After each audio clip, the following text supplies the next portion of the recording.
آج بہت ساری خواتین کی شکایتیں آتی ہیں, میاں یورپ چلا گیا, بیگم کو یہی چھوڑا ہوا ہے, 2 سال تک وہ سسرال میں خدمت کر رہی ہے نوکرانی بن کے, اور یہ تھوڑے تھوڑے پیسے اس کو بھیج رہے ہیں, کبھی کبھار ایک آدھ فون کر لیا. یہ نہیں ہونا چاہیے. اگر آپ کو اللہ نے گنجائش دی ہے, یورپ گئے ہو, امریکہ گئے ہو, سعودیہ گئے ہو, بیگم کو اپنے بولو بھائی ساتھ رکھو, یہ عورت کا حق ہے. بعض یہ بھی ظلم کرتے ہیں کہ وہاں جا کے شادی کر لی, تو شادی سے تو ہم منع نہیں کرتے, لیکن جب آپ نے وہاں شادی کی ہے تو اس کے ساتھ زیادہ راتیں گزر رہی ہیں, اور اس کے پاس 2 سال میں بولو بھائی 1 مرتبہ, تو اللہ نے تو صاف کہہ دیا کہ اگر عدل نہیں کر سکتے تو تمہارے لیے نکاح کرنا حلال نہیں ہے. جتنی راتیں اس کے ساتھ گزاری اتنی ہی پاکستان والی کے ساتھ گزارنا بولو بھائی پڑیں گی. اس کو بھی لے کے جاؤ. کرتے کیا ہے, اپنے گاؤں دیہات سے ایک پرانی سی نا یہاں شادی کر لی, وہ ابا کے کی خدمت کے لیے گھر میں رکھ لی, وہاں جا کے ان کو گوریاں نظر آتی ہیں, خوبصورت خوبصورت لڑکیاں نظر آتی ہیں, تو یہ والی کیا لگتی ہے, پرانی. اب وہ کہتے ہیں کہ یار یہاں مزے اڑانے ہیں, تو بعض تو دوستیاں لگاتے ہیں لڑکیوں سے, اور بعض نکاح کرتے ہیں. نکاح کر کے اس کو نہیں بتایا, اب اس کے پاس 2 سال میں 1 مہینہ اور اس کے پاس روزانہ. تو یہ بھی ظلم زیادتی ہے. عزت دار آدمی کیا کرتا ہے کہ جہاں سفر میں جائے گا لمبے عرصے کے لیے, وہاں اپنی بیگم کو بولو بھائی. کیوں؟ قرآن میں اللہ تعالیٰ نے باپ کو باپ کہا, ماں کو ماں کہا, بیوی کو صاحب کہا ہے, صاحبہ. صاحبہ کسے کہتے ہیں؟ یہ اردو والا صاحبہ نہیں, صاحب کیا حال ہے یہ والا نہیں.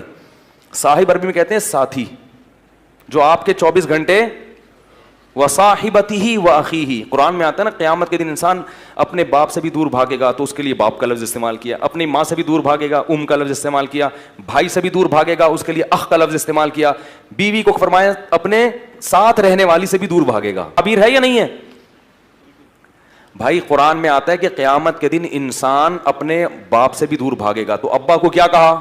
ابا, حالانکہ انسان ابا کے ساتھ بھی رہتا ہے لیکن ان کو ساتھی نہیں کہا.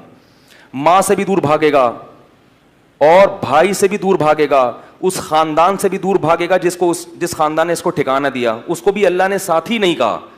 لیکن جہاں بیوی کا تذکرہ آیا تو اللہ نے کہا وصاحبتہ, اس کے ساتھ رہنے والی جو تھی ہمیشہ, اس سے بھی کیا کرے گا؟ قیامت کے دن دور بھاگے گا. اس سے پتہ چلتا ہے کہ بیوی صاحبہ ہوتی ہے, یعنی آپ کے ساتھ بولو بھائی رہنے والی. یہ اللہ کا قانون ہے کہ جب آپ کا نکاح ہو گیا تو اب بیگم آپ کے ساتھ چپک گئی ہے, ٹھیک ہے. اب جہاں بھی دنیا میں جاؤ گے بیگم ساتھ جائے گی. ہاں تھوڑے دن کے لیے سفر ہوتا ہے, وہ ایک الگ بات ہے. 2 سال 3 سال جا کے رہتے ہیں اور بیگم کو یہی رکھتے ہیں. یہ عورت پہ ظلم ہے, یہ ظلم شریعت میں پسندیدہ نہیں ہے. تو اس لیے امریکہ جا کے, اور یہ شریف ہونے کی علامت بھی نہیں ہے. شریف آدمی کا تو ویسے بھی بیوی کے بغیر گزارا نہیں ہوتا بھائی. امریکہ 2 سال کیسے رہو گے تم یار؟ میں بدگمان نہیں ہو رہا, میں یہ نہیں کہہ رہا جو 2 سال رہتے ہیں وہ گناہ کرتے ہیں, کسی سے بدگمانی کی اجازت نہیں ہے, لیکن عمومی طور پر ایسا رہنا بہت مشکل ہے کہ آپ بیگم کے بغیر 2 سال رہیں, آپ جوان بھی ہیں اور آپ کہیں کہ مجھے کوئی خطرہ نہیں ہے. ہیں ایسے لوگ لیکن شارٹ چل رہے ہیں مارکیٹ میں.